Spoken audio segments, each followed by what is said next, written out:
Today we're looking at the Tracfone Motorola 431G. This is an entry-level GSM device from Tracfone, also offered by Straight Talk and Net10.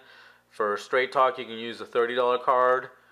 For Tracfone, any card, of course, and same with Net10, any card will work.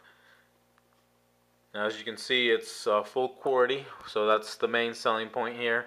And really, as far as I'm concerned, there's three selling points to this phone. One, it's pretty compact. As you can see, it's about the size of a playing card, a little bit taller, about half an inch. Two, as I mentioned, the full QWERTY, of course. And three, the fact that the QWERTY keys are rubberized, so they're not the hard plastic. You know, they got that sort of velvety feel to them. As do these buttons, by the way. The selector, the soft keys, send and end, all rubberized, as is the back. It's got a rubberized back.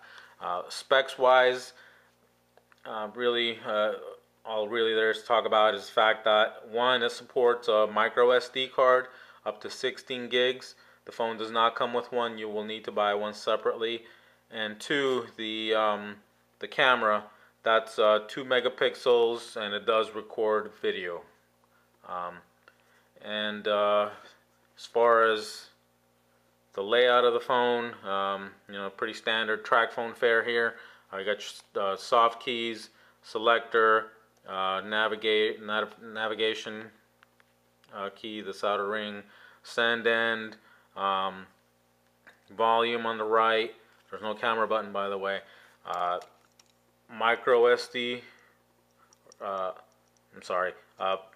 micro USB, and 3.5 millimeter headphone jack. Now, for measurements, I showed you the playing card, but here are the actual measurements. 2.5 wide, 4 inches tall,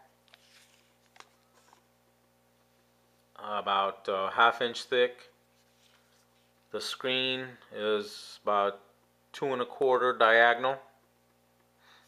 The physical dimensions on the screen are about 1.5, a little bit less than 1.5 tall, by 1 3/4 wide. And then, since this is a QWERTY phone, we'll go ahead and measure the keys for you. They're about 1/4 inch wide, a little bit less than 1/4, and they're slightly taller than they are wide.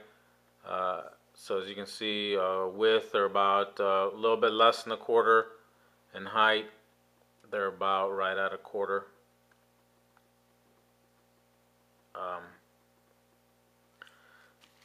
Then finally, one of the important things on these QWERTY key phones are how far the keys are raised from the face of the phone. So as you can see, these are raised by a couple millimeters, so that's good. They're not flat, and they are rounded, as you can tell.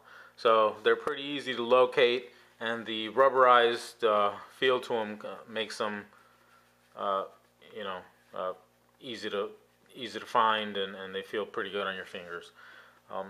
Now, for the interface and for, you know, some of the extras, the interface is pretty standard Tracfone. If you've owned a Tracfone within the last couple of years, another QWERTY Tracfone, then you're pretty familiar with this interface. In fact, you probably already know how to use this phone. So you can see familiar home screen. As far as apps and extras, not a whole lot on this phone. It does not support the Java apps like some of the other phones. You do get a couple of little games, which I found kind of lame, but I guess you can kill a few minutes if you so choose to. Of course, you have standard camera interface.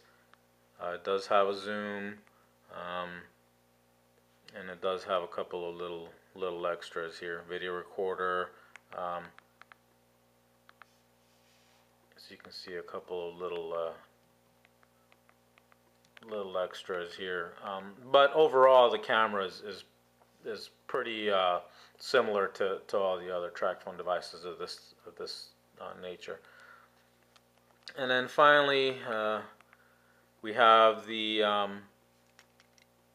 multimedia. So like I said, you can hook up a micro SD card, which will let you listen to MP3s. It does have a media player, video recorder, like I mentioned, and FM radio, which is always kind of nice to have if you exercise, jog, or if you needed an emergency or whatever.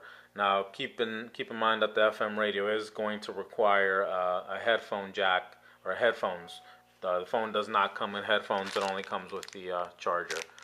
Um, and finally, we'll look at the texting interface.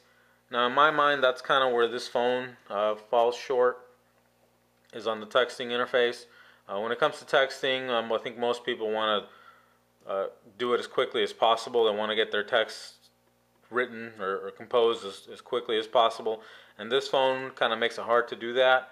And the reason why is, you get into the interface and you have your standard body where you type your text. Then if you wanted to add which of course you'll have to add a sender, so now you have to press options, pick send to, add from phone book or enter recipient. Same goes for subject, picture. So as you can see, you get the point. It's pretty verbose as far as the number of buttons that you have to press to get your text, composed and sent. So that's important to you. Then you might want to think about another phone, another Tracfone. The Samsung 390, which this one sort of compares to. For example, on that phone you have the texting interface. I don't have one with me to show you, but the texting interface is all on one screen, so you can kind of scroll up and down, subject, recipient, etc., etc. Now, while I'm on the topic of the Samsung 390, which again this phone sort of compares to, there are only about a $10 difference between the two. The Samsung is a superior phone, and for three reasons. For one, that one's more modern looking. It's got some silver accents to it. This one, as you can see, is pretty generic looking. It's just a plain black plastic. Second, the 390 does have a little trackpad, where this one does not, so you can kind of navigate easier on that one. And three, the 390 has Wi-Fi. This phone does not have Wi-Fi. So three reasons why you probably would want the Samsung over this phone if you're comparing the two. Now, that said, this phone, the keys on this phone are better than on the Samsung for the fact that I think they're kind of easier to feel than they are on the Samsung, and the rubberized coating on them also makes them kind of nicer to use. But again, on the downside is that texting interface, which is kind of hard to navigate through. So that about wraps it up on this phone, $39.99 from Tracfone, Straight Talk and Net 10. It's an okay overall device. I'm